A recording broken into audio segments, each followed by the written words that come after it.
and I hope that you're having a very good day. This is the Champions League Roundup. Haven't done one of these before, so it's a brand new one, but obviously we're getting into the quarterfinals sort of stage now, where that's going to be decided very, very soon. I think next week is when the draw takes place for the quarterfinals, because we've still got another round of matches to go with the likes of Manchester United and Sevilla, Barcelona and Chelsea to take place as well. So we've still got very important matches to take place in this competition. So we've still got a lot to talk about though, because obviously this week we've had the second legs, shall we say. We've had the first set of second leg fixtures taking place, and there's been some very key ones. Obviously I've made a video about it already because they are my team, so I'm not going to talk too much about them in this video. But Liverpool versus FC Porto, it finished 0-0, but we were 5-0 up on aggregate, so we really didn't actually need to try that hard to get this fixture over and done with. Kept it very professional, kept the possession, limited all of their chances, with their top goal scorer Abubakar only being able to register one shot on target throughout the whole game. Was it even on target? I'm not actually sure. I think he got one shot throughout the whole game, and it may have even been off target. They had one on target shot all game, which for me showed that we were we were good defensively, we were good in the midfield, we were good in an attacking sense, but we didn't need to rip through them. We just didn't need to do it. So finishing 0-0 at Anfield, it was a brilliant result, and it puts us through into the quarterfinals. It knocks FC Porto out. On the very same evening, Real Madrid versus Paris Saint-Germain, and look, it's one of those. I think coming into the game it was 3-1 anyway to Real Madrid. It was going to be enormously difficult for PSG to turn that deficit around. They have the talent levels. This is the thing. They've spent a lot of money. They've spent a ridiculous amount of money. I think obviously it's 166 million for Kylian Mbappe, but that'll be paid next year, I believe, because he's currently on loan for this season, which is a very clever way of going about the payment structure of things.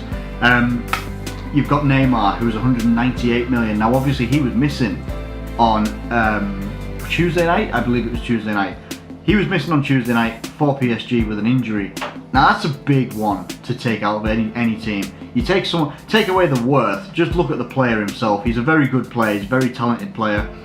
You know, it's difficult to try and say, alright, well we're just going to bring in a different player. And I think they brought in Di Maria to take that place. And Di Maria, again, years ago, very, very good player. Now, he's still a good player, but you're not Neymar levels, you know. And when you take someone out that they've bought for that much money, and you take into consideration the amount of money that they've spent, and they've actually got knocked out at the same, I think this is right, I think they got knocked out at the same stage last year, but they were in a better position last year.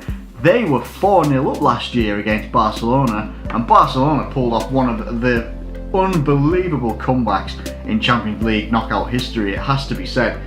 That was ridiculous last year. This year, you're coming up against a team like Real Madrid, who, while in their own league, may not be doing as well as they think they probably should be, and as history says, they should be. They should be doing well in their league, but when it comes to the Champions League, you got your players like Ronaldo and people like that, especially Ronaldo. He just seems like he's a natural winner, and at the moment, they seem to be able to make this competition their own. It finished 5-2 on aggregate. Verratti gets sent off. I think he got given a yellow card, and then he screamed or something and shouted at the referee. Referee gave him another yellow card, and ironically, after he got sent off, they went and scored. Like Cavani went and put it in the back of the net, but it wasn't anything sort of clinical like they'd ripped open Real Madrid and scored a good goal. It was kind of scrappy in the box. You know, Casemiro then gets a deflected goal. I think, yeah, it was a deflected goal. Ronaldo obviously scored the first goal in this game. It finished 2-1 on the night, 5-2 overall, and it's one of them, isn't it? So it's Real Madrid go through. My God, I don't want to. I'm in two minds whether I'd want to pull Real Madrid or not. I'm quite unsure about it, to be honest with you. Moving on to Manchester City and Basel. Now on the night, this actually finished 2-1 to Basel. Now obviously Manchester City taken out and putting in quite obviously a different team. It's not going to be the full strength team that you will have seen in recent weeks in the Premier League, but still, I mean that's quite something. I think that's actually their first home loss all season. Don't quote me on it, but I think that might be right, because we beat them at Anfield, I think they got beat away. Yeah, I think that might actually be their first home loss at the Etihad all season. So to do it in the Champions League, I mean, that's quite something. But I think, again, that was one of those games where it was done and dusted. Again, in the first leg, they were 4-0 up on aggregate anyway from the first game. It finishes 5-2 overall. Manchester City go through, Basel get knocked out. And then, the big one. The big one. Now, this was a hell of a fixture. Like, the first leg was ridiculous. It was a great game. It was a fantastic game. I'm talking about Tottenham Hotspur versus Juventus, and the first leg of this was absolutely phenomenal. 2-2 it finished on the night. Juventus looked like they should have steamrolled it in the first game. They came out, they went 2-0 up within about 10 to 13 minutes or something like that. Slowly but surely Tottenham started to build their way back into it, and obviously with it being Juventus, with Tottenham playing away, they had away goals. So already they were in a good position coming back to Wembley for the home fixture, and they started okay. They started well. They had so many chances in this game, and they actually put one in the back of the net in the first half. Son gets on, he latches onto I think it was a Trippier cross, right, driven low through the box, and he just puts it in.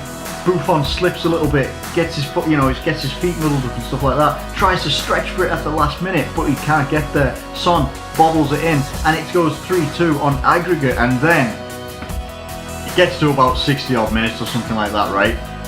And Allegri has clearly identified that this just isn't working, and we've done this for long enough in this game.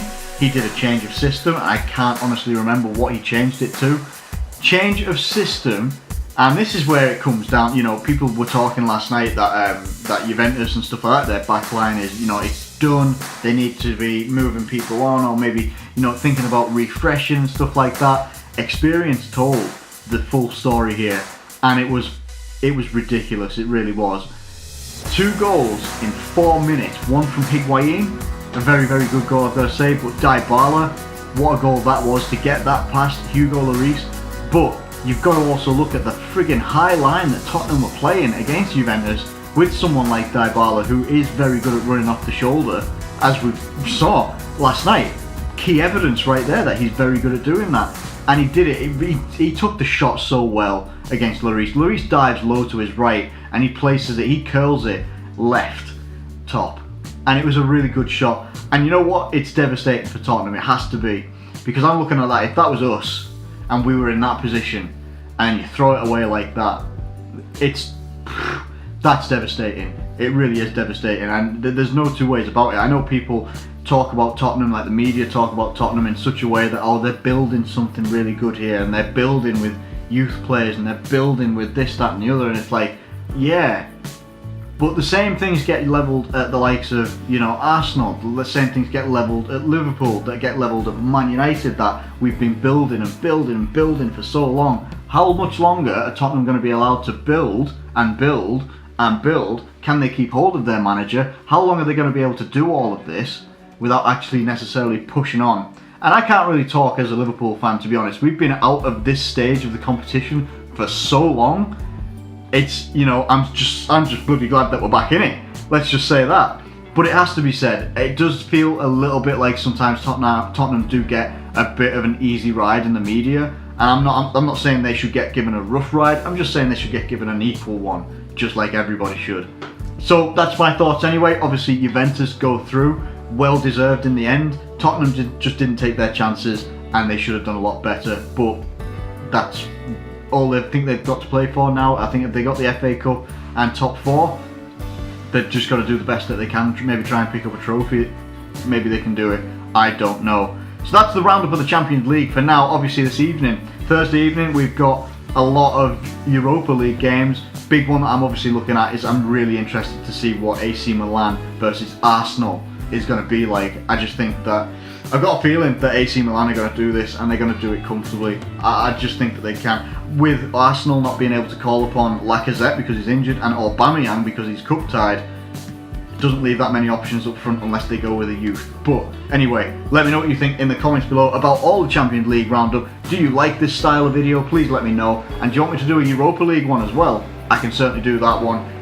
I don't watch them all, but I can certainly pick out my thoughts about these ties, especially with teams like Atletico Madrid, Borussia Dortmund, etc, etc. So anyway, let me know all of that stuff in the comments below if you can. Please do like the video and subscribe if you're new around here. Thanks ever so much for watching as always, and I will catch you later.